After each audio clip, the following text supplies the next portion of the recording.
Guys, welcome back to my channel. So in today's video we are going to discuss that what you should do in last 1 month for the GATE Biotechnology. अगर आपने GATE BT target करा है और आप अच्छी rank चाहते हैं और अच्छा स्कोर चाहते हैं then you should not skip bioprocess engineering at any cost. Okay, I hope आपने पढ़ लिया होगा सब कुछ एंड आप रिवीजन मोड में होंगे.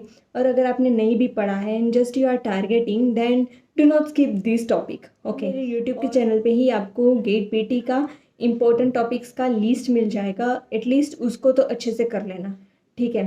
फिर आता है मैथमेटिकल एरिया. वहाँ से भी कुछ कुछ टॉपिक्स हैं जिससे गेट के PYQs आप देखोगे, एनालाइज करोगे तो repeatedly they are asking this questions. Okay, तो वो एरिया आप देख लेना एंड उसको स्किप कभी मत करना.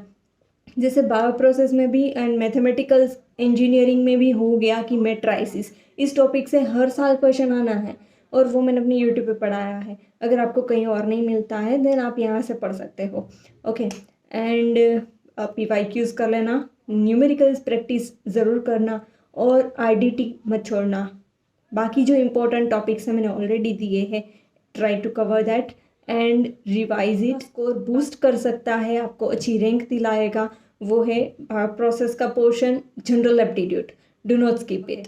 थोड़े बहुत इंपॉर्टेंट टॉपिक्स होते हैं जो हर साल रिपीट होते हैं, उसको एटलीस्ट कर लेना. ओके, जैसे आप गेट पीटी का सिलेबस एनालाइज करोगे तो उसमें बहुत सारी चीज़ें दी हुई है, मेंशन की हुई है, लेकिन हर साल सिलेबस के अकॉर्डिंग क्वेश्चंस नहीं आते. सारी चीज़ें सिलेबस की इम्पोर्टेंट नहीं होती है. तो ये आपको पता कैसे चलेगा कि कौन कौन से एरियाज़ इंपॉर्टेंट है कि नहीं. तो ये आपको प्रीवियस ईयर एनालिसिस से पता चलेगा कि अच्छा इससे तो लिखा इतना बड़ा टॉपिक है, इतने सारे हैं, लेकिन फ्रिक्वेंटली देखे तो सिर्फ इतने ही क्वेश्चंस, इतने ही टॉपिक से क्वेश्चंस आते हैं. तो do not skip that topic. Okay, आपको स्मार्ट स्टडी करना है, आपको आपका टाइम एफिशिएंटली यूज़ करना है. प्रैक्टिस ज़्यादा से ज़्यादा करें because GATE is all about factual चीज़ें एंड न्यूमेरिकल्स. अगर वो आपके स्ट्रॉन्ग है तो गेट आप आसानी से क्वालिफाई तो कर लोगे, लेकिन मैटर करेगा फिर आपका रैंक एंड स्कोर. तो उसके लिए आपको जो अलग चीज़ें करनी है जो बाकी लोग स्किप कर देते हैं, आपको वो चीज़ पर कमांड अच्छी बनानी है, तभी तो आप अच्छा रैंक ले पाओगे. ओके, सो कुछ चीज़ें, कुछ टॉपिक हर साल रिपीट होता है तो उसको कभी नहीं छोड़ना, ठीक है. एटलीस्ट ट्राई टू कवर, या फिर उसके यूट्यूब से भी सर्च करके उसके वीडियोस आप पढ़ सकते हो, या फिर अपना ऑनलाइन कोचिंग ली है तो उसके भी नोट्स आप रिवाइज कर सकते हो. अच्छे आराम से पढ़िए, अभी आपके पास 1 मंथ है, आराम से आप बहुत सारी चीज़ें कवर कर सकते हो. ओके, लेकिन ये लास्ट का 1 मंथ है तो पैनिक मत करना. बस आराम से सिलेबस को कंप्लीट करना, रिवीजन करते रहना, PYQs करना, प्रैक्टिस करना. आपका जो डेली स्केड्यूल है उसमें सिर्फ ये चीज़ें इनकॉर्पोरेट कर देना कि आप दिन में जनरल एप्टीट्यूड को भी टाइम दे रहे हो, बायो प्रोसेस के न्यूमेरिकल्स भी कर रहे हो, बाकी जो भी न्यूमेरिकल का एरिया है उसको भी अच्छे से प्रैक्टिस कर रहे हो, थोड़ा बहुत रिवाइज भी कर रहे हो.